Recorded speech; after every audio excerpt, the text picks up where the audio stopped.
del conflicto, ¿no?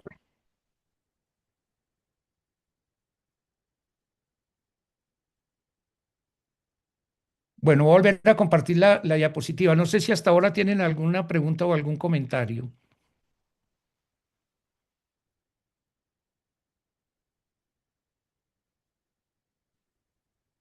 Hola, hola, ¿me escuchan? Sí, te Sí, escuchamos. Bueno, bueno. Entonces sigamos acá con si no tienen alguna pregunta o algún comentario.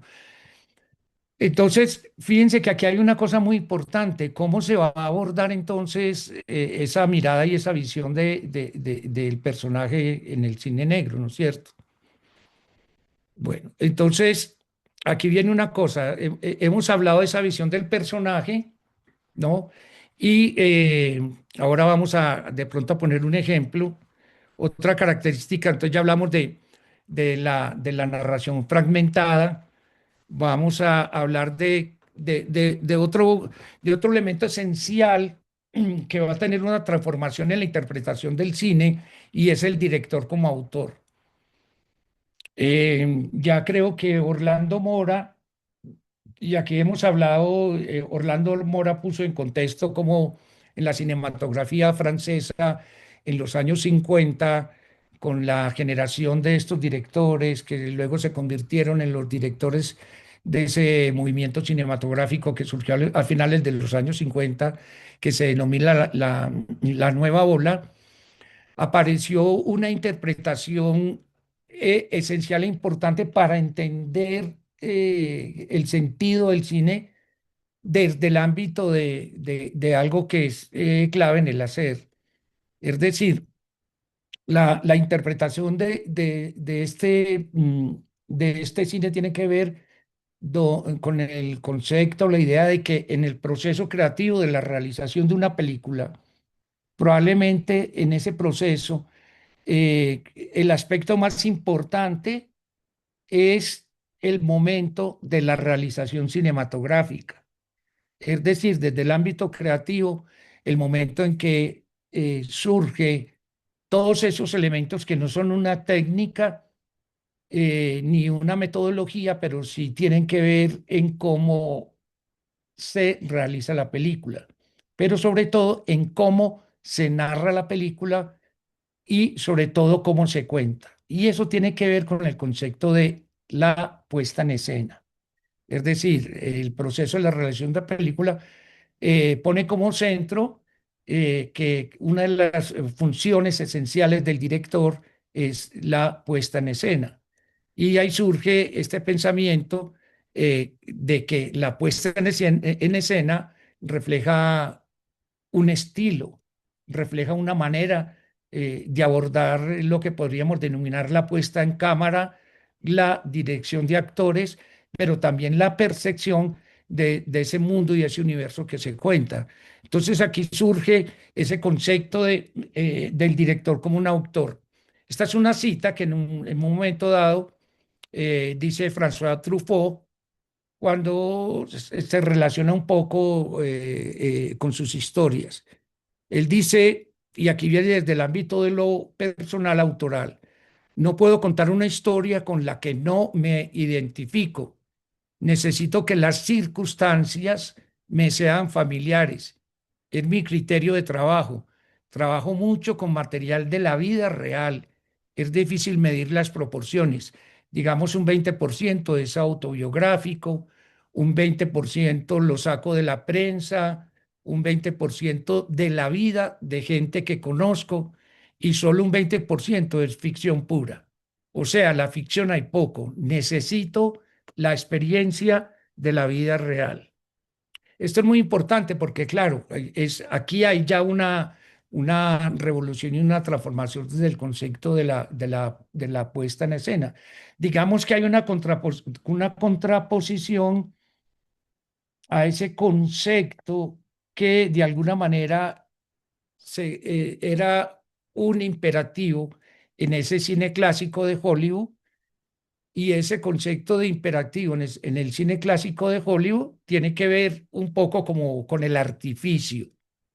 Es decir, una característica del cine moderno, por ejemplo, es la ruptura con el espacio, la ruptura con la percepción del ambiente y de la atmósfera, cuando de alguna manera las cámaras rodean en escenarios naturales, ¿no? Desde el ámbito de la representación hay una ruptura con el artificio en la búsqueda del personaje como idea de persona, trabajando con actores no profesionales.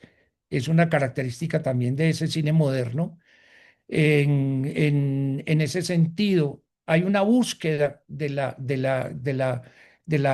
representación en la narración de ficción, una búsqueda de estar muy afianzados en una percepción, en una mirada realista. Y ahí surge entonces esta idea. Otra característica es también ese concepto de que hay una indagación alrededor de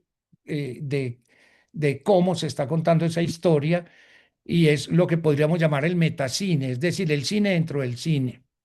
El cine ya no es podríamos decir que es casi que un subgénero cinematográfico en que esa película está reflexionando sobre sí misma, sobre la propia industria del cine, o es ese tipo donde se revelan los procesos de cómo se hace la película, se muestran los rodajes y sobre todo en un cine más moderno, radical, se rompe ese concepto de la cuarta pared, es decir, se genera un efecto de distanciamiento con relación a generar o adquirir una conciencia de que se está filmando, ¿no? Y aquí viene una cosa muy interesante, porque no es, digamos, esta tradición de indagar sobre los mecanismos, sobre la utilización del dispositivo, no es solamente una característica que viene y que sí se afianza en el cine moderno, pero no es una característica que solamente esté en el cine moderno. El mismo cine clásico de Hollywood, desde toda la historia del cine, ha interpelado, ha indagado en esa relación con el cine mismo. Una película que ya aquí ustedes vieron y analizaron con Alexandra, Sunset Boulevard, ¿no? En la película de Billy Wilder, donde, digamos, la narrativa está muy relacionada con el cine, ¿no? La actriz del cine mudo y el guionista y esa relación y la inmersión en el cine mismo y el sentido autocrítico que de alguna manera Billy Wilder hizo con Sunset Boulevard. Y hay otra película, surge, podríamos hacer un listado a través de toda la historia del cine de cómo se ha establecido ese concepto del metacine. Pero hay una cosa muy interesante en el cine moderno, cuando un director como Jean-Luc Godard empieza en cierto sentido a introducir ciertos elementos que hacen esa ruptura con la cuarta pared. Y cuando, digamos, a veces los actores miran a cámara o los actores generan una reflexión del cine mismo en un sentido filosófico, como lo puede encontrar uno en una película de Jean-Luc Godard que se llama em, em, es una película en que se llama La Mujer China, que antecede a Mayo del 68, donde los actores, en un espíritu de pensamiento que proviene del teatro que hacía Bertolt Brecht, donde Bertolt Brecht habló de un concepto de el distanciamiento. Es decir, cuando los actores hacían una ruptura de ese concepto de la cuarta pared, es decir, que se dirigían al público, reflexionaban sobre el trabajo del actor y generaban un distanciamiento, digamos, con ese discurso narrativo, y hablaban un poco de esa ruptura, porque era una ruptura en cierto sentido radical de la representación de las emociones, rompiendo con el concepto del melodrama, rompiendo con el concepto de la manipulación en la narrativa, interpelando y manipulando la emoción del espectador. Y ese concepto del distanciamiento se va a reflejar en este cine moderno y uno lo puede encontrar también precisamente lo vería uno en el final de esa película, que es un punto de inflexión en representación de la modernidad, como es al final de La Escapada o Sin Aliento, que precisamente ahora en cartelera está la película que se llama La Nueva Ola, donde hay un homenaje pues a la realización de esta película y a Godard. Sobre todo es muy importante ese final que hay en la película. Bueno, este es el fotograma de Sunset Boulevard. Otra de las características también claves de este cine moderno, ya lo dijimos, es la autorreferencialidad. Las películas entonces se centran en el propio lenguaje cinematográfico, los trucares, los guionistas, los directores o los actores, la ruptura de la cuarta pared, lo que hablamos, los personajes miran a la cámara, hablan directamente con el público. Y aquí viene una cosa que es muy importante, que es la deconstrucción de la narrativa, es decir, muestra cómo se construye la historia, dejando a un lado como ese concepto de la mano invisible en el montaje tradicional. Digamos, una de las características del cine clásico es precisamente ejercer, ejercer un tono, un estilo donde la trama es más importante, como le hemos dicho. Entonces, claro, hay, mm, hay una cosa esencial desde el ámbito del lenguaje, y es que el lenguaje o ese dispositivo del artificio del lenguaje en el cine clásico es prácticamente casi invisible. No hay una conciencia ni una intención de la cámara. No hay una sobreactuación de cómo, desde la puesta en escena, sino que es una puesta en escena que tiene una característica y es de alguna manera estar en función de contar la trama, estar en función de contar lo que sucede sin que haya ningún tipo de distracción para el espectador de lo que se está narrando. Entonces se utiliza ese lenguaje que lo podríamos denominar en un sentido un lenguaje clásico, en la que, digamos, la composición del encuadre, la composición de el encuadre, la utilización de los objetivos de la cámara, la utilización de los movimientos de la cámara, todo está de una manera, en cierto sentido, mesurado en función de contar esa historia. Pero nosotros también podríamos encontrar como el cine clásico del cine negro, este cine que se hace en los años 40, donde hay una influencia y un surgimiento de los directores que de alguna manera emigraron de Europa hacia los Estados Unidos, directores como Fritz Lang, Otto Preminger y otra serie de directores como Masopoulos, son directores europeos que desde el ámbito de la realización de sus películas inmersas en este estilo, en esta narrativa del cine negro, digamos, eran directores que también tenían, podríamos decir que desde la puesta en escena, desde a veces de la construcción de algunos de estos personajes, había visos y digamos, visos y rasgos de estilo también desde una modernidad, porque aquí es muy importante ver cómo hay un diálogo, es decir, en el cine siempre ha habido un diálogo entre ese cine clásico y el surgimiento de ese cine moderno. Es decir, no se puede negar cómo todo eso que se llama la cinefilia, la admiración de esta generación de cineastas modernos, sobre todo de los cineastas de la nueva ola francesa, interpelaron y dialogaron con los directores y autores de ese cine clásico. El ejemplo tal vez que lo refleje de una manera clara y contundente fue siempre el interés que François Truffaut tuvo, por ejemplo, por el cine de Hitchcock y sobre todo también, aquí hay otra cosa interesante y es el interés y el diálogo que estos jóvenes de la nueva ola francesa hicieron con lo que ellos consideran que es el padre del cine moderno, que se llama Roberto Rossellini.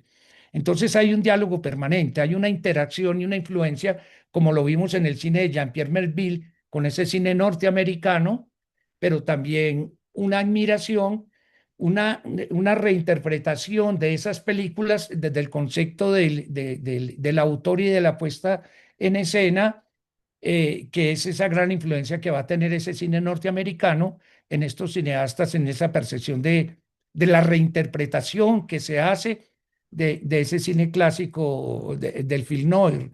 Y entonces es decir, no es una casualidad, primero la admiración que siente esta generación de cineastas como ya le hemos dicho, Truffaut, Godard, el mismo Luis Mal, también está este gran director que es Claude Chabrol, y la gran admiración también que tienen por Jean-Pierre Melville, pero al mismo tiempo la gran admiración que tienen por estos autores del cine norteamericano que incursionaron en el cine negro.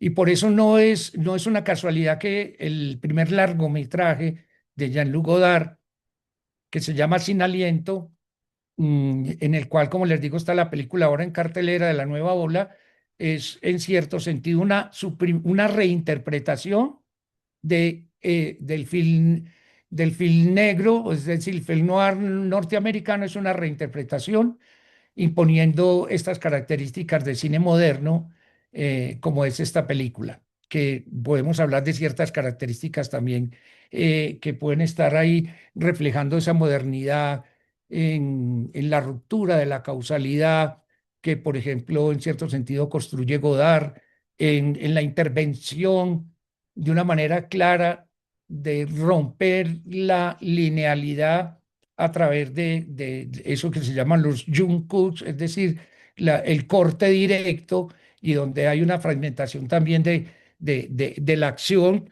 donde el montaje también se está poniendo en evidencia la manera como aborda el montaje, por ejemplo, Jean-Luc Godard, o la película misma de Truffaut, que es su segundo largometraje, dirá sobre el pianista, que es la adaptación de una novela negra también, en la que también hay unos puntos de inflexión de modernidad, pero que los vamos a analizar más adelante, igual como lo podemos identificar en Ascensor para el Cadalso.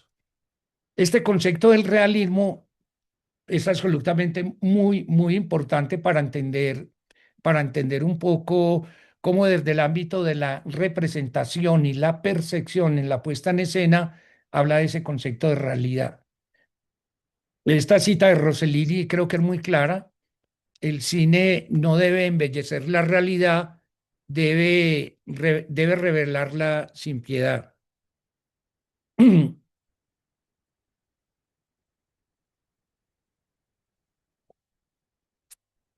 Digamos que uno de los movimientos más importantes donde uno puede constatar ese cine moderno proviene precisamente de ese movimiento cinematográfico que surgió en los años 40, que es el neorrealismo italiano.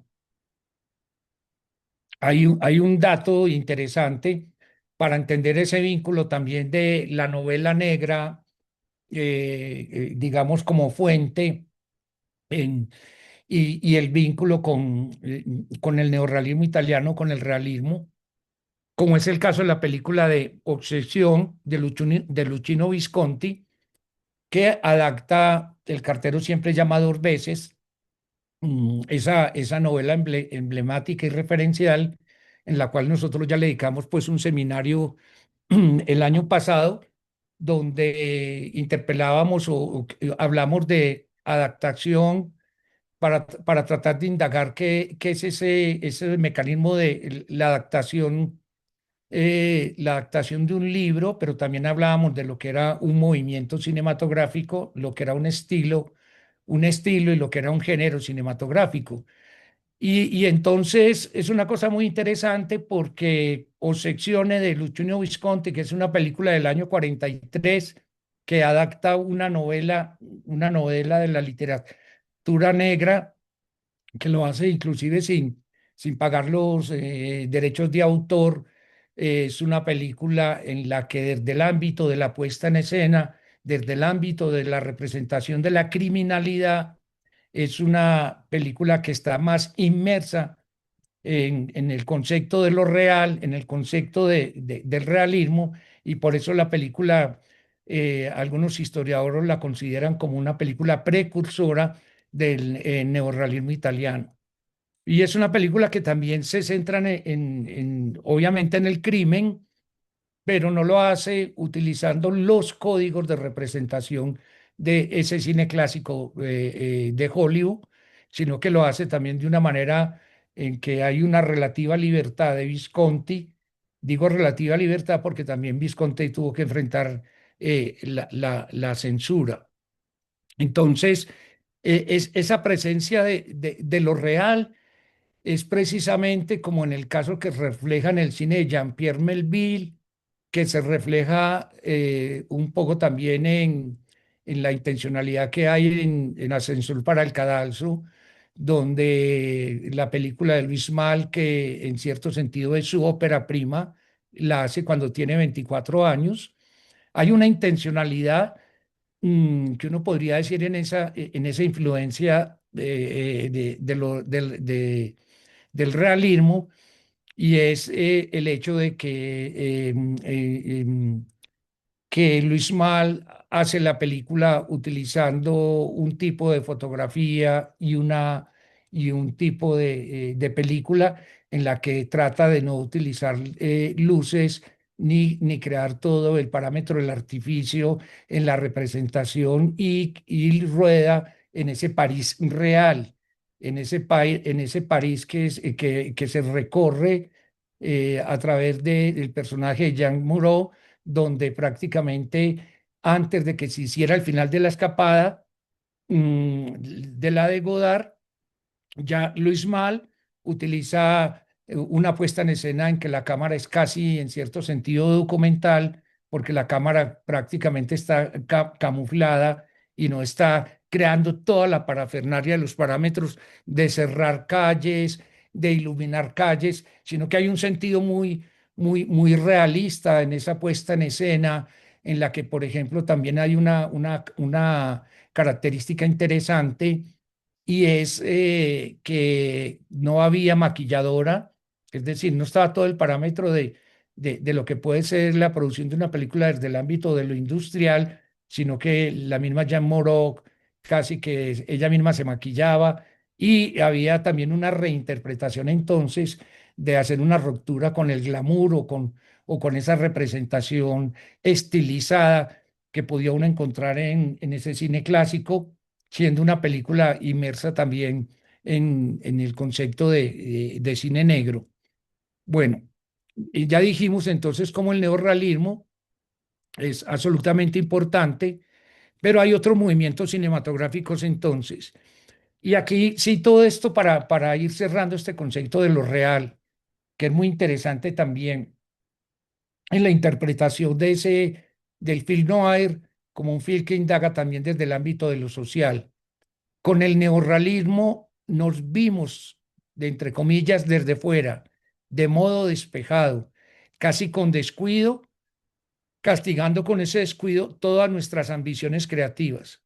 Así le fue de vuelta su autenticidad a las cosas, llegando a una función del cine que ya no era personal, egoísta, sino social. Esta es una cita de Roberto Rossellini, entonces, como un elemento de reflejo de entender ese concepto del sentido de realidad, ¿no?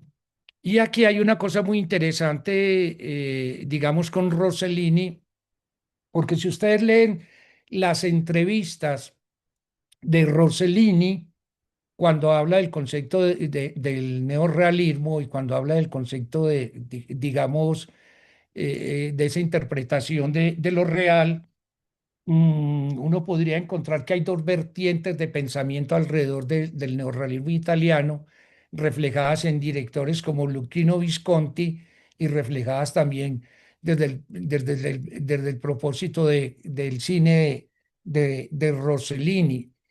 Una vertiente podría ser Roberto Rossellini, y en ese concepto de modernidad, que es por eso también un poco como Jack Rivec, que luego se va a convertir en un director, escribe un artículo en la revista Cahiers de Cinema más o menos en los años 50, a mediados de los años 50, cuando el cine de Roberto Rossellini ha dado un giro, sobre todo a finales de los años 40, da un giro muy interesante.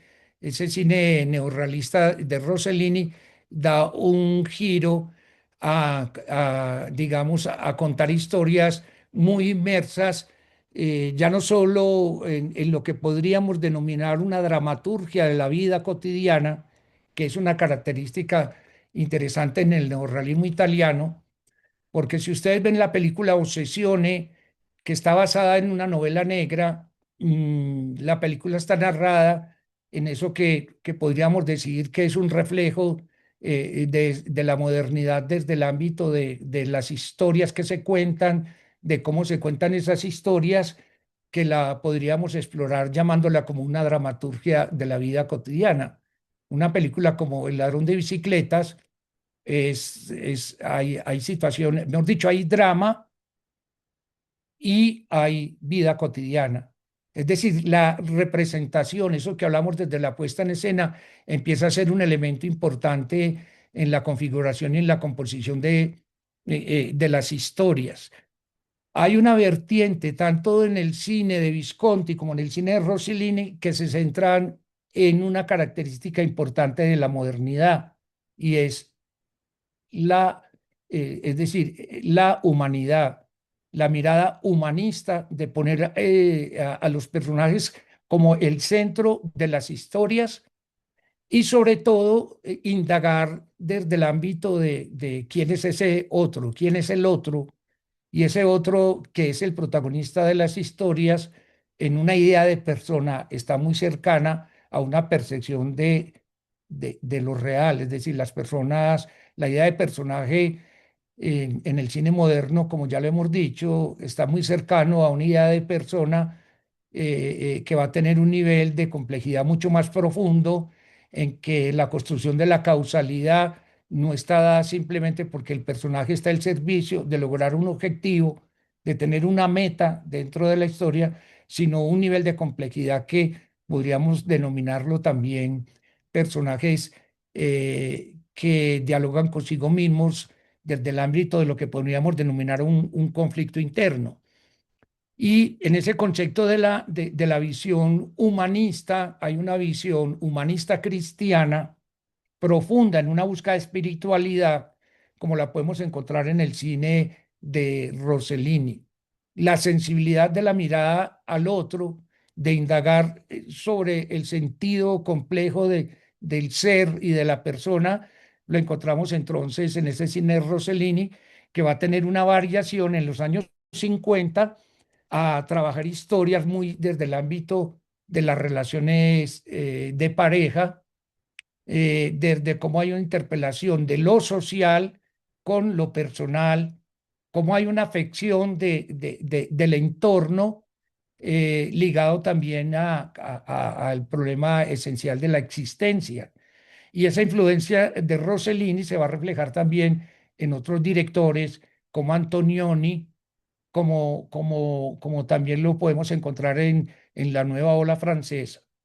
Y la otra versión de esa visión humanista la vamos a ver en una visión marxista, en una interpretación tal vez desde el materialismo histórico y este concepto del materialismo dialéctico en el cine que va a hacer o que hizo Luchino Visconti, sobre todo donde, claro, se pone también el centro y una mirada humanista, interpelando también desde lo social. Podríamos decir que la película más emblemática de ese pensamiento humanista, marxista, lo podríamos encontrar en la película de La Tierra Tiembla, de Visconti. Entonces, volviendo a este concepto de de la modernidad desde lo real, eh, vamos a ver también un poco cómo, es decir, cómo se va a interpelar esa idea de personaje en el sentido, en la construcción del personaje desde un pensamiento del cine moderno. Y aquí vienen dos corrientes de pensamiento también que van a ser importantes y que van a entrar en una relación directa con este concepto de la modernidad. Lo primero es lo que significó el surgimiento, el desarrollo de tratar de interpretar y entender al ser humano y desde el ámbito, digamos, podríamos decir desde el comportamiento humano, lo que significó el aporte del psicoanálisis, entendiendo que el cine clásico trabaja con el concepto del personaje y de esa relación de causa y efecto. Digamos, en el siglo XX, el aporte de la interpretación del comportamiento humano, estableciendo una estructura psíquica en la cual hay un principio de realidad en ese concepto de introducir el inconsciente, ¿no? Y esa manifestación del inconsciente, cómo va a tener una influencia, es decir, del inconsciente del psicoanálisis, cómo va a tener una influencia bastante interesante, profunda y que va a interpelar también en la mirada de los cineastas, de los guionistas, de los escritores, del arte mismo, y por eso hay un vínculo de relación entre el movimiento surrealista de los años 20, donde se le da un nivel de importancia a la manifestación del inconsciente a través de los sueños, por ejemplo. Entonces, claro, la percepción y la visión del personaje en la construcción del cine moderno va a indagar en una visión de que el personaje, desde la construcción de la causalidad y la motivación del personaje, no solamente se va a reducir a un concepto de que el personaje dentro de la trama tiene un objetivo, sino que el personaje dentro de la trama, esa construcción de la causalidad está establecida por una idea y un concepto absolutamente importante que proviene del psicoanálisis y es el deseo. Es decir, el concepto del deseo, de alguna manera, va a influenciar en la construcción del personaje en el cine moderno. Y aquí surge entonces también la complejidad del personaje desde el punto de vista de establecer no solamente que el personaje tiene un deseo consciente que se manifiesta a través de la búsqueda de un objetivo, sino que el personaje también tiene y expresa deseos inconscientes. Y esos deseos inconscientes expresan también el surgimiento y una reinterpretación del concepto del conflicto en el personaje moderno. Y acá podemos indagar de cómo se expresan eso, cómo se expresa ese concepto de la modernidad desde la construcción del personaje en un sentido mucho más complejo. Y podríamos entonces poner como ejemplo y referente lo que acabo de decir en hacer una interpretación de una película inmersa en el cine negro, que tiene las características del cine negro, inmersa en un tránsito de rasgos de cine clásico, pero que también tiene rasgos de ese concepto de la modernidad, y es una película como Vértigo de Alfred Hitchcock. Probablemente algunos de ustedes hayan visto la película y los invito a ver la película. Comparto un link para que la vean los que no la han visto, porque Vértigo, que es una de las películas más importantes y es una gran obra maestra que durante muchos años la película estuvo en las primeras listas que hacían los críticos como la película más importante en la historia del cine. Estuvo durante muchos años y décadas considerada como la película más importante por encima de películas como El Ciudadano Kane, por ejemplo. Hacen es un ejemplo interesante para entender cómo hay una ruptura y una exploración en la que se puede interpretar que es una película que tiene los rasgos de un cine moderno. Primero porque la película no está construida en la versión clásica estructural de planteamiento, desarrollo y desenlace, es decir, el concepto de la estructura de los tres actos, sino que la película, desde el punto de vista estructural, uno podría decir que es una película que está construida en dos actos, pero sobre todo hay una visión del detective, del investigador que está indagando con el objetivo de resolver un misterio, como hay una transformación de la película en la que la película se convierte, en cierto sentido, en una película que indaga más desde el deseo ligado a resolver un misterio que desde simplemente que el personaje esté al servicio de la trama y se desarrolle, digamos, y que cumpla una meta o un objetivo. Eso tiene un nivel interesante de complejidad, pero que vale la pena entender lo que podríamos encontrar ahí en lo que hemos hablado de este concepto de cine moderno. No sé si hasta ahora hay alguna pregunta, algún comentario.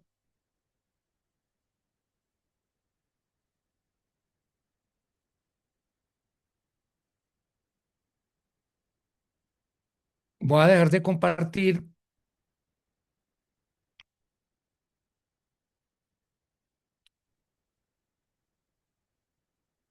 Bueno, bueno, entonces Sí, vamos a ver el de vamos, Scorsese. sí, vamos a ver el de Scorsese y bueno, voy a redondear otra cosa que me falta. Hablaba de esa corriente del pensamiento que tiene que ver con el psicoanálisis y esa otra corriente de gran influencia desde el ámbito de lo filosófico que va a dar pie también a una interpretación y un concepto de este cine moderno, es el existencialismo.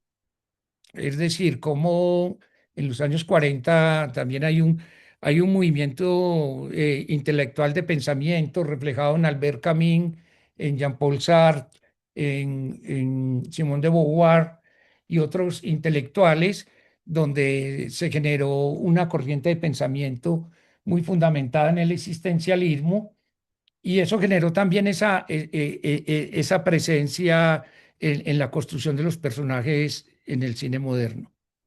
Entonces vamos a ver, voy a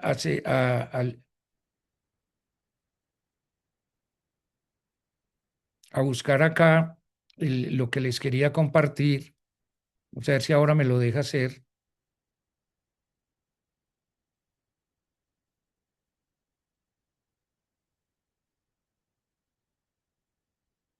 Está un poco lento mi computador, entonces vamos a darle aquí un tiempito porque ustedes están viendo solo la pantalla azul. ¿Qué dice la pantalla? Dice Carlos de no ha iniciado la función de compartir pantallas, pero está negra. Carlos, si quieres me lo envías por el chat y vemos si yo puedo compartirlo desde el comp. Es un link. Es una película que tengo acá, pero podemos buscar el link. Bueno, entonces yo propongo que hagamos una cosa ya para resolver estos problemas técnicos y empezar un poco ya como en el análisis de las películas, que hagamos ya la pausa. Son las 10:28, perdón, las 11:28. Entonces, para que retomemos dentro de 10 minutos y empecemos entonces con el visionado de los videos y el análisis de las películas.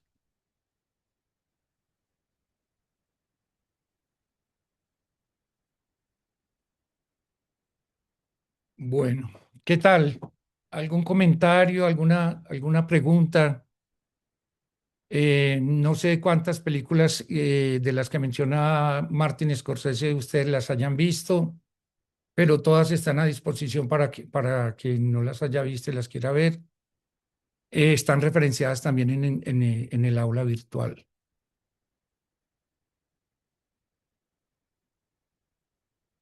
¿Alguien quisiera hacer alguna pregunta o algún comentario con lo que vimos? Sí, Eh, adelante, Miguel.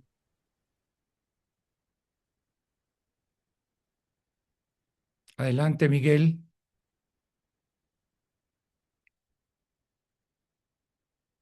¿Qué pasó con Miguel?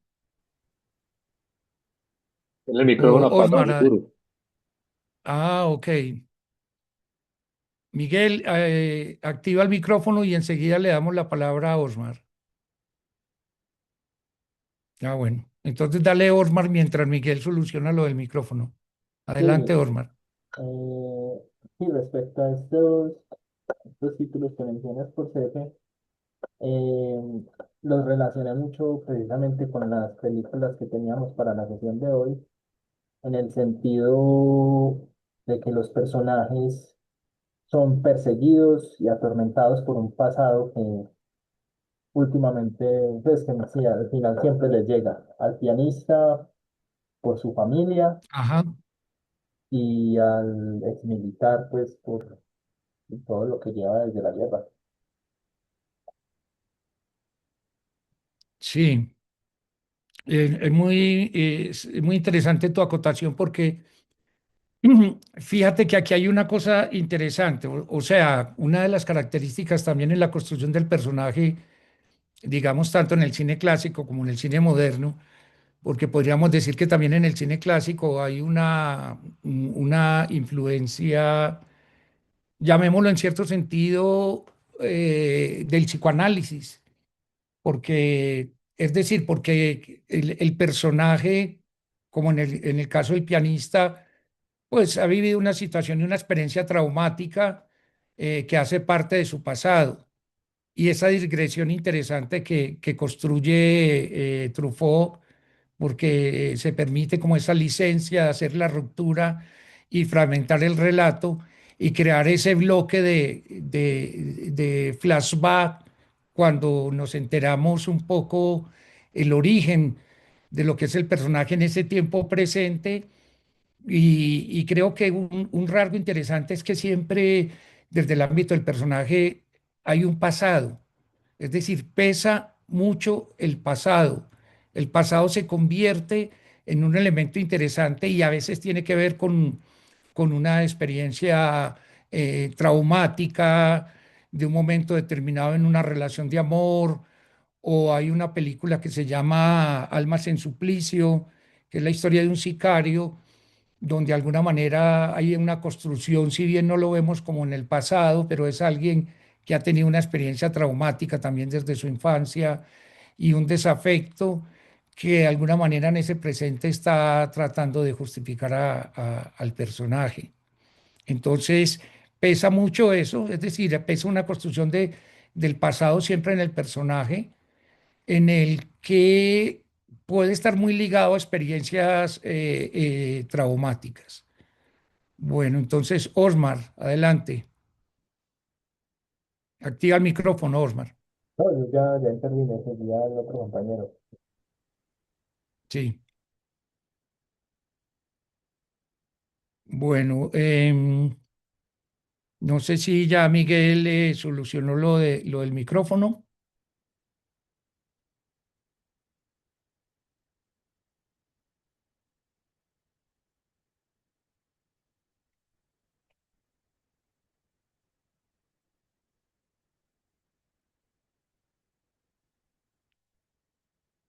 Bueno, entonces, Miguel, parece que todavía no lo ha solucionado.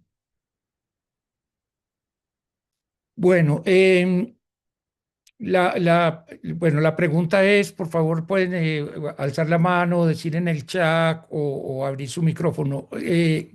¿Vieron las películas? Vamos a hacer un primer intento. ¿Vieron Ascensor para el Cadalso?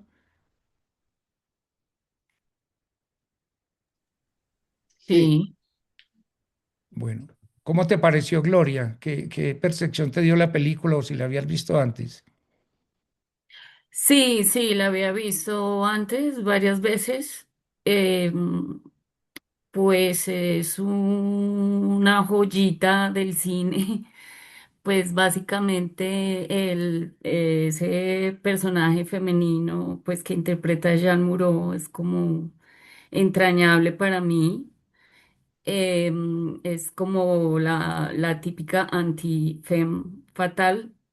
No se Ajá, clasificaría pues así como esa mujer que está siempre en una búsqueda permanente y que deja ver su vulnerabilidad todo el tiempo.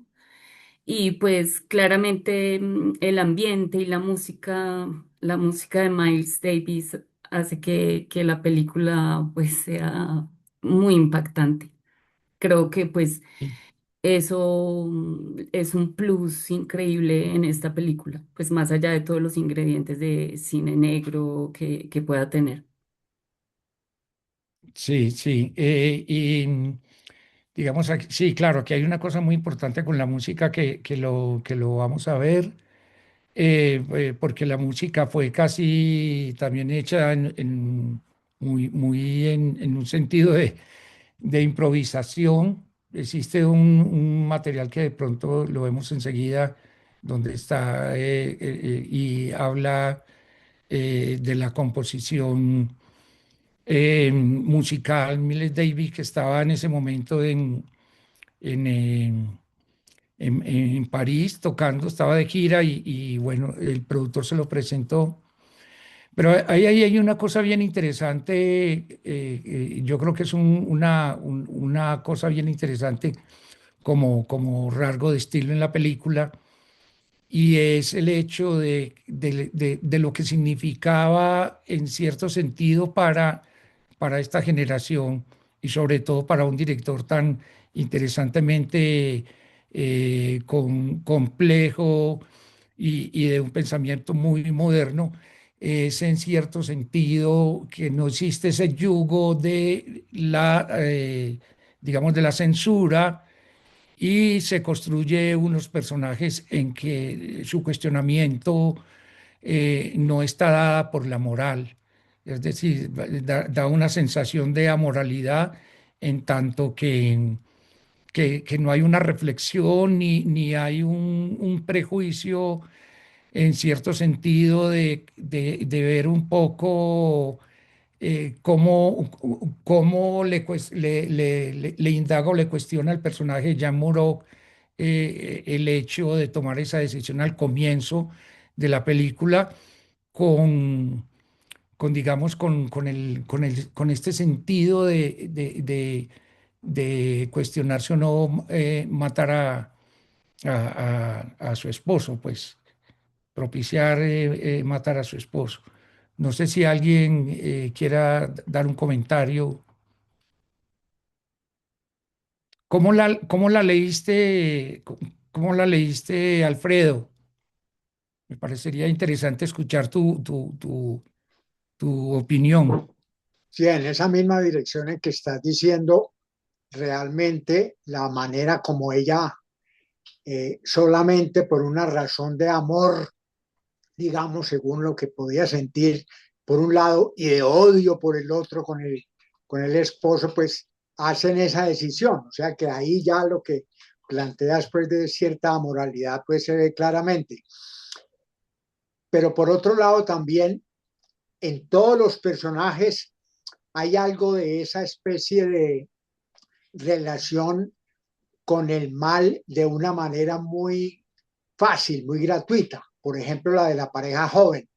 El muchacho este hace todo este tipo de cosas, desde los robos de los carros, la relación pues de engaño a los alemanes y luego la muerte de los alemanes con una tranquilidad y como con una falta de control tremendo. Y la florista, la muchachita, pues compañera de esta especie de sicario, pues digamos, al principio condenaba la condición pues de que se robara o de que se llevara el carro y todo lo que pasó después, pero después ya ella se volvió cómplice. O sea que ahí se ve claramente pues que los personajes están completamente invadidos, digámoslo así, por sus pulsiones, por sus pasiones de lograr lo que quiere, no tanto por ningún otro tipo de código, digamos, moral o de censura social. Ya que ese punto me parece muy bien. A mí, como decía ahora Gloria Montoya, esa película me parece realmente una joyita, sí, ciertamente, porque pese a que, según lo que decías ahora más temprano, que es la primera película del director, eh, digamos, uno piensa que está hecha ya como con cierta maestría. A mí me parece que tanto Ajá. la fotografía como la misma montaje está muy bien hecho. Y obviamente, aunque fuera así un poco improvisado, esa música le cae perfecto. O sea que la película, sea porque realmente es el producto de cierta genialidad o porque se juntaron varias cosas, hicieron una película maravillosa. No quiero ponerme a analizar la siguiente, pues la película de Truffaut, porque realmente no me gustó mucho. Pienso que es más Bueno, floja, tiene más déficit, pero pienso que hablen otros sobre esa, porque no sé si para mí es un prejuicio, pero no me gustó mucho, aunque tiene algunos elementos, evidentemente, que corresponden a esas especies de rasgos del cine negro, pero no sé, me pareció como una especie entre comedia, eh, no sé, mal coordinada, no solamente por el hecho de ser de tipo nueva ola, sino porque realmente le falta como sustento, pues digámoslo así, cinematográfico a la película. Pero bueno, eso ya es una opinión pues muy propia. no Dejo está aquí. bien, de eso se trata. Pero hay una cosa interesante, por ejemplo, bueno, hay una cosa muy interesante. Ahora hablamos de tirar sobre el pianista porque, digamos, esos rasgos de modernidad los vamos a analizar enseguida, porque si ustedes piensan en estos, llamemos, gángster o sicarios que hay en la película de Truffaut, seguramente les va a resonar un poco esa influencia que tuvo, por ejemplo, en Tarantino, en Pulp Fiction. Pero ahora hablamos de eso. Ormar levantó la mano delante. Ormar. Gracias. Sí, para comentar algo también respecto al agente Alcalzo, y es que en esta película se hace muy notorio la herencia realista del film noir en cuanto la trama se desarrolla en un contexto que es, mm, bueno, que la trama solo puede desarrollarse en el contexto que está contada la historia. Lo digo puntualmente, ¿por qué? Por las circunstancias materiales que hacen que la historia sea así. Por ejemplo, un ascensor. Hoy en día, pues alguien se queda atascado y está el botón de emergencia, hay alguna manera de contactar a alguien, etcétera.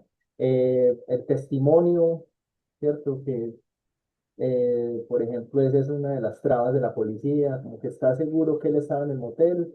Hoy en día, por ejemplo, sería cuestión simplemente de revisar una cámara de seguridad, ¿no? Entonces, en ese tipo de cosas, de elementos materiales que condicionan el desarrollo de la historia, también está, noté lo importante del realismo, ¿cierto? Y ahí hay una cosa muy interesante para que la analicemos enseguida después de escuchar a Miguel. Y es en la construcción del guión, es muy interesante analizar la relación de qué es la causalidad y qué es la casualidad. Es decir, porque aquí hay una cosa que el dispositivo de la construcción del guión tiene que ver mucho cómo es el azar el que va determinando también los obstáculos y contratiempos que tienen los personajes, ¿no? Miguel, ¿sí pudiste resolver tu problema del micrófono? Creo que sí. Buenas, sí se me escucha. Sí. Hola, Miguel. Sí, te Hola, escuchamos perfecto. bueno, yo como que quería mencionar lo que tú acabas de decir del azar, porque me pareció como que muy curioso, es una lectura que yo tuve de esta película, la del ascensor, ya que pues todo es como muy desde la rama del absurdismo, como que todo surge desde algo absurdo como quedarse atrapado en un ascensor, que hasta incluso en la misma película se recalca cuando él lo dice como testimonio y los policías se burlan de él. Y es como que me pareció muy curioso que las dos películas que seleccionaron, eh, como que traigan tantas cosas a la crítica de la sociedad del siglo XX, pues, por ejemplo, mirando los personajes jóvenes, cómo son esos personajes nihilistas, sin sentido, pues, de la moral y nada, que lo que buscan es como una rebelión, pero una rebelión que no se sabe el por qué, como las muchas vanguardias que surgieron en esta época, podría ser, por ejemplo, el mismo surrealismo o la cultura beat, que creo que se relaciona más con los personajes de esta película. Es como que este hecho absurdo hace que se desencadenen un montón de cosas que terminen en algo tan absurdo como el asesinato de estos alemanes. Y por ejemplo, en la otra película del pianista, también es como que se hace esta crítica, pero desde otro aspecto, que es mostrar cómo el entorno influye en la generación del mal. Por ejemplo, la familia, que era una familia de ladrones, y se supone que Charlie era como que alguien diferente, era alguien nuevo, pero después se nos revela en la película que él también, en cierto sentido, era alguien egoísta, al ser un ególatra y ser un pianista pues reconocido, que incluso no le importó como dejar a su esposa al borde del suicidio, aunque él estaba consciente de que si la deja en ese momento se podía suicidar. Es como que tiene muchas de estas cuestiones de crítica a la sociedad y a la pérdida de valores morales que surgieron en el siglo XX, y como lo que vos mencionabas ahorita sobre el existencialismo y estos arquetipos y esas preguntas pues que se generan a partir de las películas. Claro, y ahí hay una cosa clave, también es que, digamos, si bien puede haber una influencia del psicoanálisis y del existencialismo, como también tú lo anotas ahí, eh, la construcción de estos personajes no están condicionados por tratar de tener una respuesta a por qué hacen lo que hacen. Es lo que también de alguna manera se va a desprender en este cine moderno y es como el psicologismo. Es decir, como esa ruptura, porque digamos, habría que hacerse la pregunta en Tirar sobre el pianista, por ejemplo, o en esta percepción del personaje que hace Jean Moreau, donde hay una relación entre lo activo y lo pasivo. No son personajes tan activos y propositivos en lo que hablábamos de la búsqueda de un objetivo, de una meta, porque esos personajes están más en un sentido del estar, del sentir, de eso que hablábamos de la subjetividad. Pero ahora quiero compartirles con ustedes mm, qué pensó, qué vivió, qué se imaginó Jean Moreau para entender un poco el contexto de lo que significó interpretar ese personaje, sobre todo cuando Jean Moreau como actriz se volvió como el ícono de la nueva ola francesa y de este cine moderno. Entonces vamos a ver si me funciona bien y lo podemos ver. No, ¿qué están viendo en la pantalla? No están viendo el video. Fondo azul. Fondo azul. Otra vez. Problema aquí como de...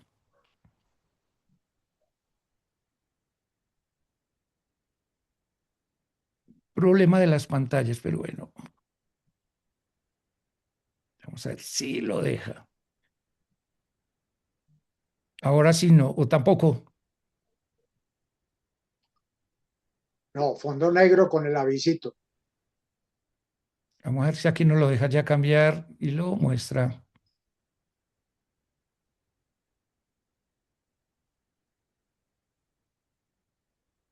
Bueno, va a ser otro intento por otro lado. Bueno, que hay, aquí hay una cosa bien interesante y desde el ámbito de entender cómo, digamos, está un poco la construcción de eso que hablábamos de la historia fragmentada, ¿no? Les leo una cita que está en una entrevista, si no alcanzamos a decirle, podríamos decir de que para Luis Mal, con el ascensor para el cadalso, uno podría interpretar que está la deshumanización del espacio moderno y también esa ruptura de las reglas. En una entrevista en un momento determinado, Luis Mal dijo, quise mostrar un París no del futuro, sino al menos una ciudad moderna, un mundo que ya no está, que ya estaba algo deshumanizado. Siempre me han interesado los personajes que rompen con el pasado después de vivir una vida convencional, llegan a un momento de crisis y de repente rechazan las reglas del juego. Yo creo que es una percepción de cómo interpreta, por ejemplo, Luis Mal al personaje que hace, digamos, Jean Moreau. Y por eso es muy importante. Fíjese que hay una cosa interesante desde el ámbito de la puesta en escena que uno lo ve en esta película, ¿no? Donde hay, es decir, cómo ese espacio recuerden de que aquí hay un París que tiene una arquitectura moderna donde vemos el cristal, el hormigón, por ejemplo, en el edificio Carala, con ese contraste del cinismo y de alguna manera lo que ustedes han resaltado, la pérdida de los valores tradicionales de ese pasado, ¿no? Y uno puede interpretar cómo ese ascensor puede ser una metáfora como de la modernidad tecnificada que en cierto sentido atrapa al individuo y inhabilita su voluntad. Pues es una interpretación de metáfora que uno puede encontrar allí. Y hay una cosa interesante también desde el ámbito del personaje con el concepto del amor, en cierto sentido, el amor ausente, ¿no? Digamos, que hay material que habla un poco de cómo está la presencia, porque es muy interesante cómo, por ejemplo, en el cine clásico es posible que haya una presencia, y aquí podemos encontrar una coincidencia, por ejemplo, con la película que ya hemos analizado acá, que es Perdición. En Perdición, si bien recuerdan, es también una pareja de amantes donde la proyección de la mujer de la femme fatal es alguien que de alguna manera está construyendo la causalidad y la motivación para que se dé el hecho criminal, donde ese hecho criminal en la motivación del personaje femenino, como esa representación y surgimiento de la femme fatal, es alguien que está maquinando él está maquinando la muerte y la está maquinando por una motivación psicológica que tiene que ver con un valor que se interpela con la ambición, es decir, la ambición que hay detrás de ese seguro de vida. En cambio, la motivación que encuentra esta mujer, que de alguna manera puede ser una reinterpretación de la fe fatal en el cine moderno, en esa modernidad, porque ella no, la motivación que ella tiene en cierto sentido no es una motivación de la ambición ni del dinero, sino que es una mujer que, como lo decía un poco, lo decía Luis Mal, es un personajes que rompen con el pasado. Después de vivir una vida convencional, llegan a un momento de crisis y probablemente la motivación más profunda está relacionada no con un valor, sino que es una motivación que está muy ligada a lo que hablábamos de la construcción del deseo. Ella realmente ama profundamente a Tavernier y es interesante porque en ese cine clásico, cuando se conspira para la muerte del esposo, los personajes están presentes.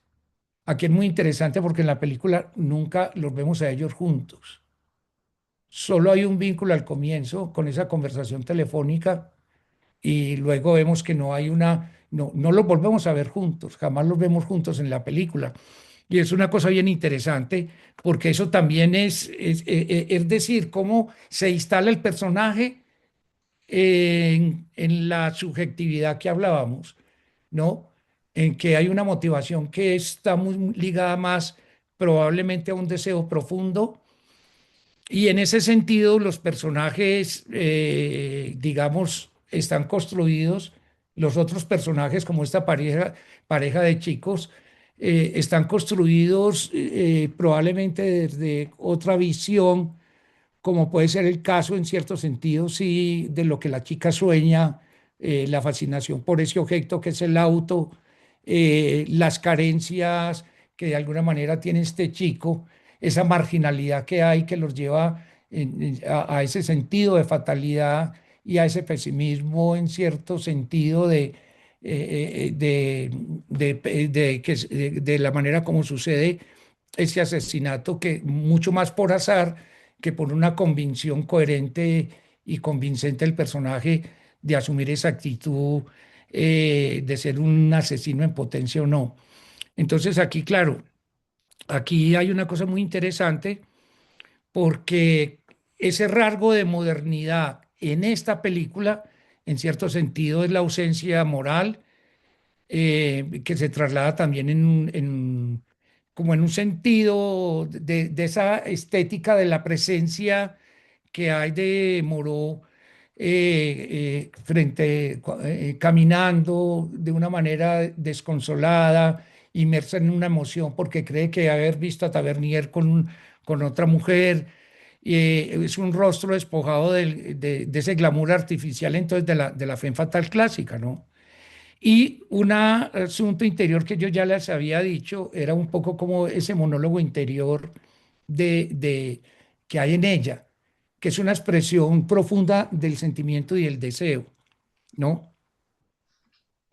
Permíteme Bueno, un detalle de la sí, modernidad tecnológica es también la importancia de la camarita, que realmente, pues, por un lado es una claro, cámara que aparece como muy nueva, pues, en el ambiente, pero además sirve como una especie de prueba contra ellos, sobre todo contra los muchachos, en relación, pues, a las fotografías que quedan allí.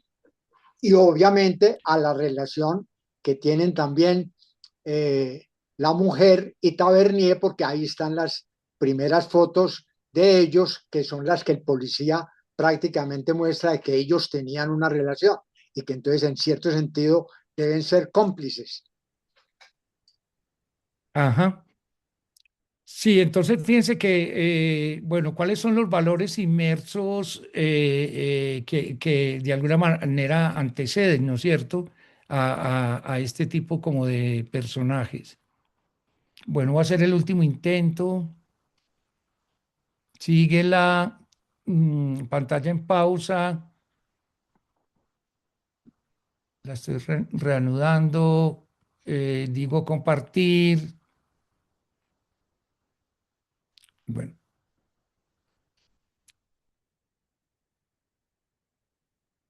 bueno.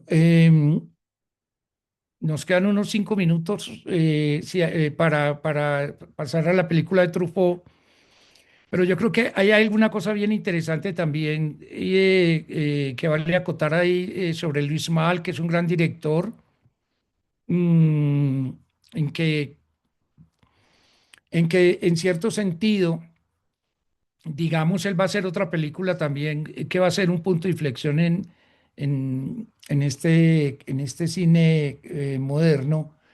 Es la película que se llama Los Amantes, que es también una mujer burguesa, no es una película de film noir, pero es una mujer burguesa donde él elige contar la historia de la búsqueda de la libertad de esta mujer, rompiendo también con las convenciones burguesas de una familia burguesa. Bueno, vamos a ver si acá. Estoy buscando la otra manera porque me parece importante como ver, ver esta, ver desde el punto de vista de, a ver si aquí me la deja abrir.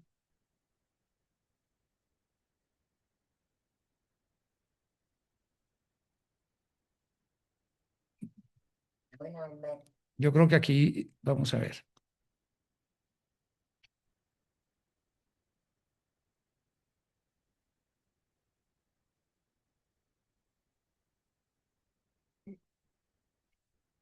No sé si hay algún otro comentario que quieran ustedes compartir.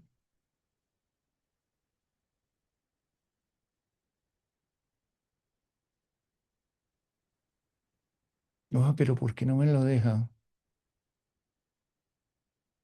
Es que ya, porque es que estoy intentando abrirla desde la aplicación y no es desde la aplicación que debe abrirlo.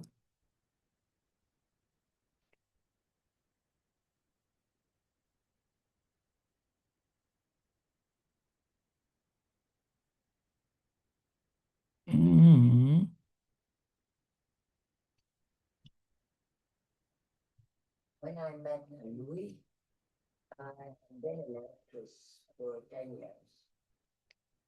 Voy a hacer el último intento, si no lo comparto después para que ustedes lo vean y lo pongo en el aula virtual porque me parece como importante que ustedes lo vean.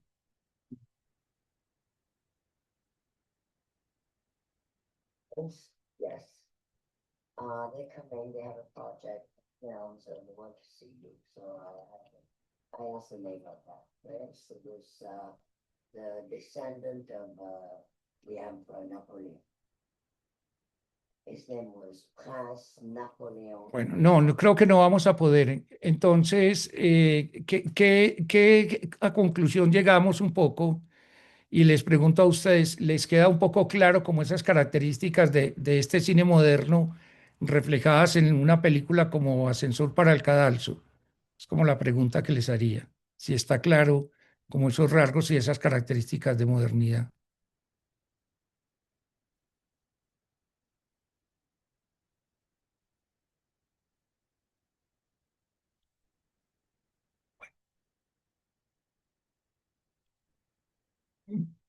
Bueno, no encontré respuestas, no estaba viendo. Bueno, parece que sí. Bueno, aquí nos dijeron. Sí, Sí, creo. bueno, entonces, recapitulando, encontramos, vamos a hacer un poquito un análisis como de los personajes. Porque, es decir, nos falta poner en contexto algo que es muy importante y es la presencia, de alguna manera, que hace Luis Mal de lo político encarnado en los personajes.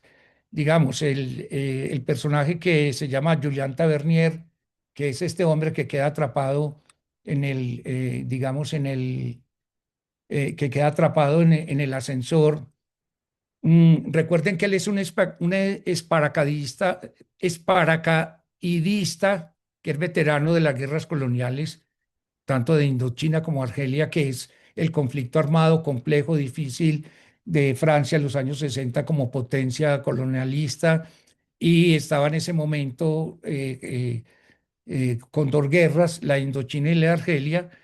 Y esto es clave porque de alguna manera podríamos decir que ahí hay un subtexto moral en la medida que, por ejemplo, Julien no es un criminal común y corriente, es alguien que está entrenado para matar de manera eficiente, porque es un veterano de la guerra. Y uno podría decir también, claro, el deseo hacia Florén se canaliza a través un poco como de esa frialdad militar. Recuerden en la escena cómo él llega, es decir, cómo hay un antecedente de cómo ha tramado él asesinar a su jefe. Y ese asesinato en cierto sentido se ejecuta como casi como si fuera una operación de espionaje industrial, que es limpia, calculada, y al mismo tiempo, pues entonces está ahí como esa representación de la muerte o del acto de matar como una técnica, casi que como una manera de resolver, digamos, los conflictos o los problemas, en este caso, de los que hay detrás. Y entonces hay un contexto también muy encarnado en lo político, porque a quien mata, a quien es Carala, que es su jefe, es alguien que trafica, diría uno en cierto sentido, con la muerte, y por eso está todo este antecedente, como él ha creado ese personaje. Bueno, ahí está Floren, que de alguna manera el personaje que encara Yamoro, que encarna la insatisfacción, el hastío, que es un tipo de personaje femenino, una especie de femme fatal antifatal, porque es, digamos, un tipo de personaje muy inmerso en la burguesía. Son mujeres burguesas, como la que ella interpreta en el personaje del amante, como también en una película muy inspirada en el film noir, que es una película de Antonioni, Crónica de un amor, que es también un poco personajes, la representación de la mujer, encarnando la mujer burguesa, que de alguna manera está como en crisis, ¿no? Y creo que hay una cosa interesante de cómo se refleja desde lo visual, digamos, lo que uno diría que ella aparentemente es un personaje pasivo, porque si bien está buscando a su amante y deambula por esas calles casi subterráneas, de contraste claroscuro, es como una especie, como si fuera una rancia psicológica, primero porque está un poco en el sentido de la sensación del sentimiento de abandono. Hay también como una especie de apatía existencial. Entonces se convierte en un algo muy bello, muy poético, cuando ella camina bajo la lluvia, visita los bares y se mezcla con estos desconocidos. Y obvio, reiteramos, hay una desconexión moral total, pues, en cierto sentido. Bueno, ¿y qué pasa con este mimetismo amoral de la juventud en esa intencionalidad que representa Luis Mal? Toda la subtrama de los jóvenes que en cierto sentido se convierten en delincuentes y el chico es una especie de delincuente menor, porque ha robado en una tienda, lo comenta él, pero ese acto también de azar instintivo de robar el coche de Julien, puede interpretarse como ese doble oscuro de los protagonistas. Es decir, aquí Mel retrata como a estos chicos jóvenes de la posguerra, un poco desencantados, con cierto vacío en sus vidas, ¿no? Aunque él lo representa en cierto sentido con el cliché no sé si es una influencia también ahí, pero con ese cliché de la juventud norteamericana, la chaqueta de cuero, ¿se acuerdan? La fascinación por los coches deportivos, la fascinación por la, por las armas, ¿no? Entonces, de alguna manera está esa presencia ahí existencial. Bueno, ¿qué decir? Ya ustedes dijeron algunas cosas de la película de Tirar sobre el pianista. Aquí hay una cosa muy interesante porque poner en contexto, es el segundo largometraje que hace François Truffaut. François Truffaut ha tenido un éxito arrollador, indiscutible, el año anterior, cuando en 1959, perdón, 58, gana la Palma de Oro como mejor director con su ópera prima, que es esa película entrañable, bella, autorreferencial y biográfica que se llama Los 400 golpes, ¿no? Y hay un sentido también interesante en esa personalidad tal vez tímida, introvertida, que algunos lo caracterizaba a Truffaut, en el que él decide cambiar un de rumbo, es decir, él no quiere seguir esa línea que le dio el éxito del realismo social y de homenajearse al mismo tiempo con esa película autorreferencial. Y él quiere hacerle un homenaje a estas películas de Gaster, como lo decía y lo caracterizaba Scorsese, ese tipo de películas de serie B, que ellos habían escrito y habían admirado mucho cuando escribían sus artículos en la revista de Cahiers de Cinema. Y aquí hay una cosa que es bien interesante, que es provocadora, que tiene que digamos que tiene un valor para cierto sentido en la historia. Y es que Truffaut aquí mezcla como una especie de ese drama existencial de un pianista frustrado con una experiencia traumática de su pasado, ¿no? La contrasta rompiendo un poco como el tono que no va hacia el melodrama, sino que tiene ciertos rasgos estilísticos, que era lo que de pronto decía, decía ahora uno de los participantes que de pronto le había molestado, porque rompe un poco como también el tono que podría encontrar uno en el género, que es como una especie de comedia bufa, ¿no? A veces casi como si fueran dibujos animados. Y esa comedia bufa uno lo ve un poco en los gángsters, en los secuestradores. Entonces hay una mezcla también en cierto sentido de géneros. Fíjense que ese rasgo de modernidad de no casarse con un género o con un estilo desde la narrativa es algo hoy en día del cine contemporáneo, de ese cine posmoderno. Lo encuentra mucho en cómo, es decir, cómo hay una mezcla en la que no hay un rigor de calco del género con los elementos convencionales, sino que también hay licencias de carácter personal en la puesta en escena y en la manera como se representan esos sentimientos y las emociones en las que se mezclan, en este caso, ciertos rasgos de la comedia, ¿no? Y esta falta de rigor con la pureza del género es un rasgo interesante de modernidad. La música también funciona en cierto sentido como un efecto de distanciamiento, sobre todo en el caso que encontramos también en la película de Luis Mal y en la película de Truffaut, digamos, el jazz inmersivo de Miles Davis en la película de Mal aquí la música, por ejemplo, en la película cambia la forma, diría yo, un poco abrupta, porque pasa de esas canciones que hacen parte como ese referente a las tabernas populares y que en cierto sentido hay un sentido de humor y unas melodías, lo contrasta en cierto momento con las ciertas melodías melancólicas en el piano, en ese piano clásico, ¿no?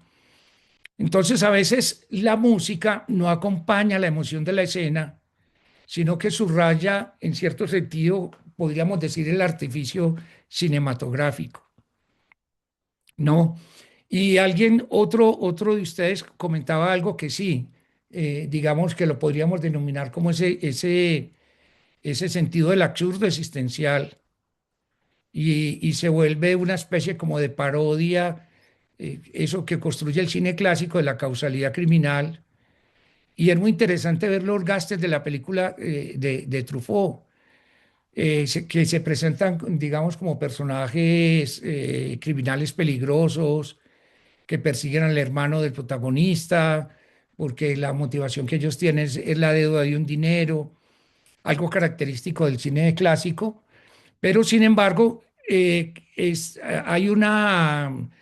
como que hay una intencionalidad también de que estos gángster sean personajes muy ligados a la vida y por eso es muy interesante todos los diálogos que tienen con el niño en el auto, que aparentemente son absurdos, aparentemente están rompiendo el cliché del gángster en cierto sentido los humaniza y ahí Truffaut hace una licencia de montaje cuando uno de ellos está prometiendo que está diciendo la verdad y que si no es la verdad, pues su madre o lo dice sobre la tumba y él utiliza una especie de gap visual cuando rompe un poco como el montaje y nos lleva a eso.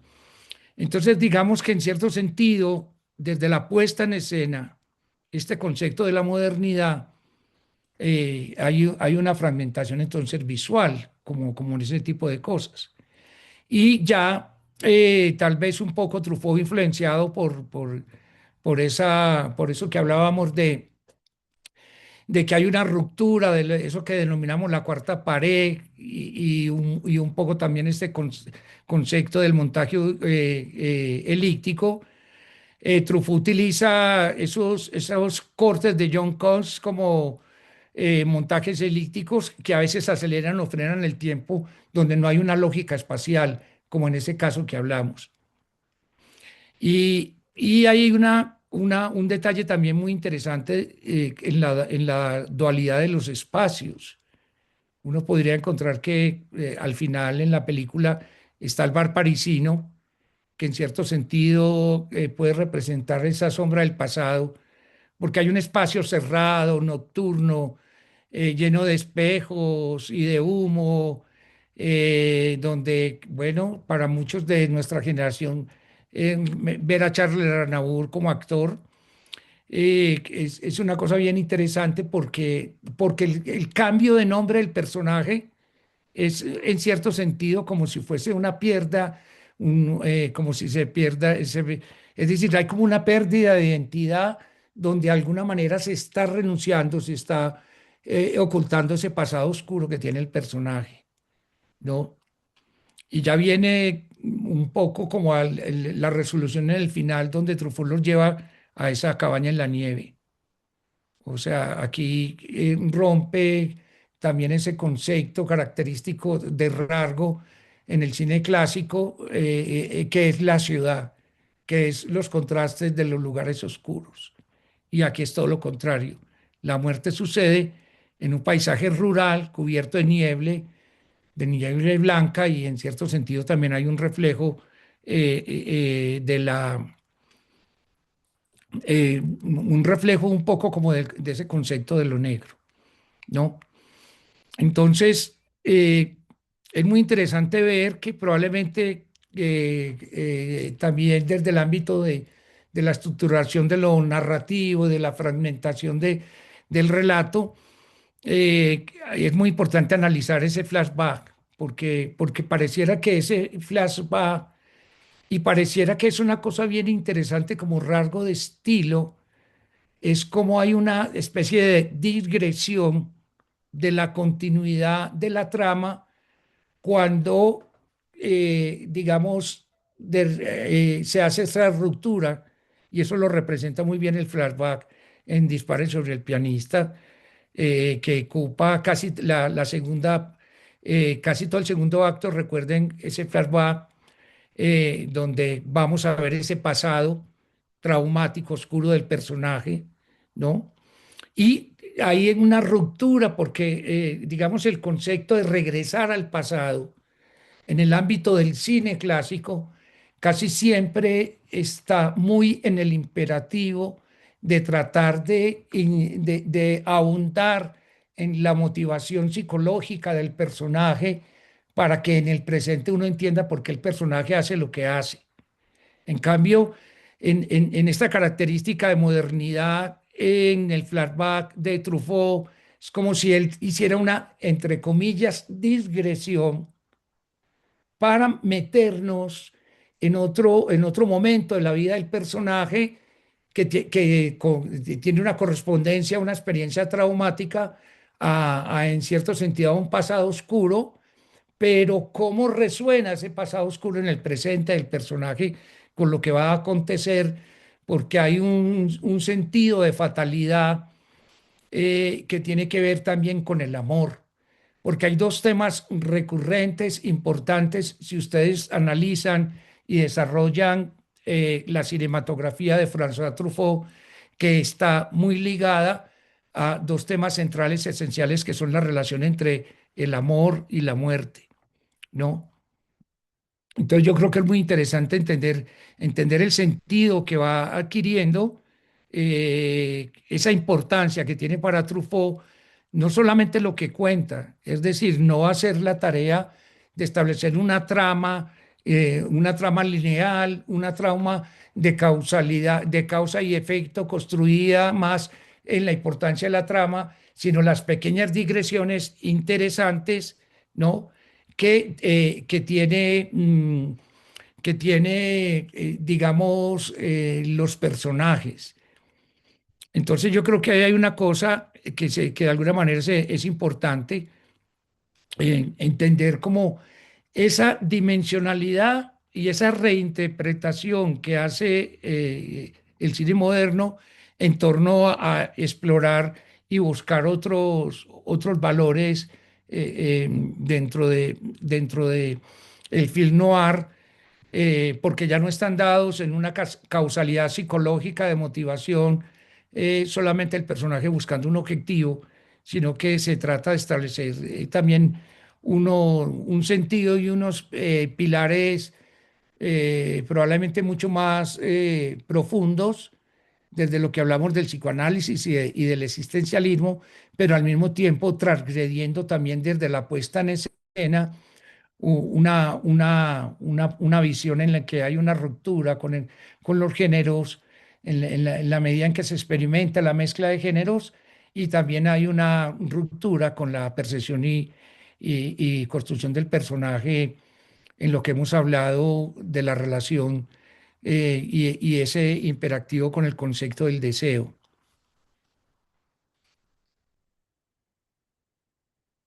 No sé si alguien quiere agregar un comentario, una interpretación, o profundizar o comentar en lo que hasta ahora he dicho con relación a tirar sobre el pianista.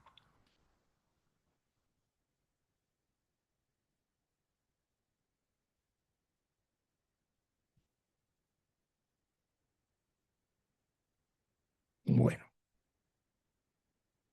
entonces hay que decir también que Truffaut va a volver a explorar también como las aristas, las reinterpretaciones del film noir, porque él más adelante, 4 o 5 años más adelante, va a hacer una película que se llama La viuda vestida de negro, donde vuelve digamos, donde vuelve otra vez a Jean Moreau como personaje central, y va a hacer esta película. Es una película muy interesante también porque es una adaptación de una novela negra, pero se va a centrar mucho en el personaje femenino.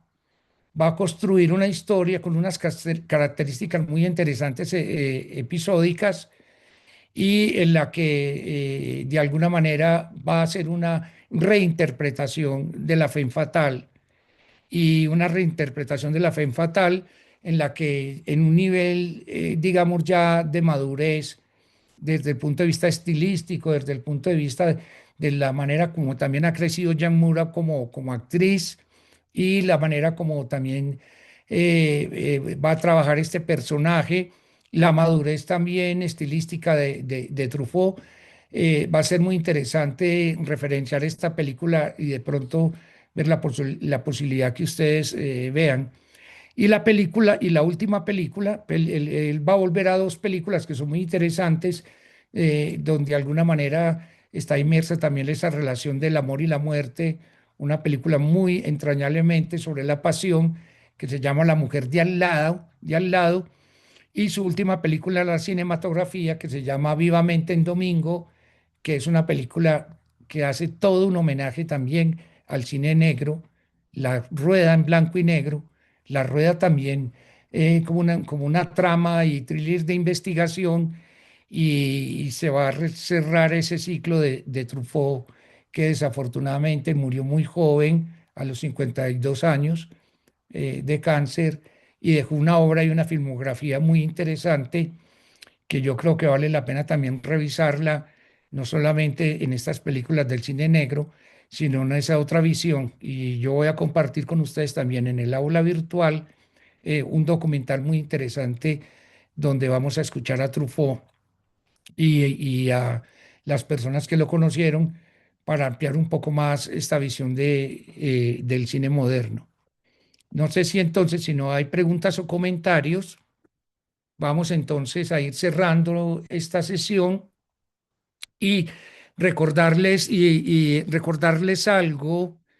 Dentro de 8 días vamos a tener el cierre del seminario, que también va a ser de manera virtual. En algún momento habíamos comentado que la sesión la íbamos a hacer una hora más tarde, porque cuando la planificamos, ah, habíamos hablado de Annalisa Bosa, que iba a estar en Europa, pero ya nos confirmó que todavía va a estar en Colombia dentro de 8 días, entonces vamos a volver a nuestro horario habitual. Sábado, 10 de la mañana, cerrar este ciclo dedicándole a un tema central que tiene que ver con la fe fatal en el film noir y seguramente vamos a referenciar películas tanto del cine clásico como del cine moderno. Entonces, si no hay comentarios, preguntas, entonces cerramos la sesión y nos vemos la próxima semana. Listo, muchas gracias a todos y muchas gracias, Carlos. Nos vemos el otro sábado para cerrar este capítulo. Muchas gracias, Súper. Carlos. Muchas Gracias. gracias, que estén Bueno, bien, hasta luego. listo. Hasta luego. Hasta luego.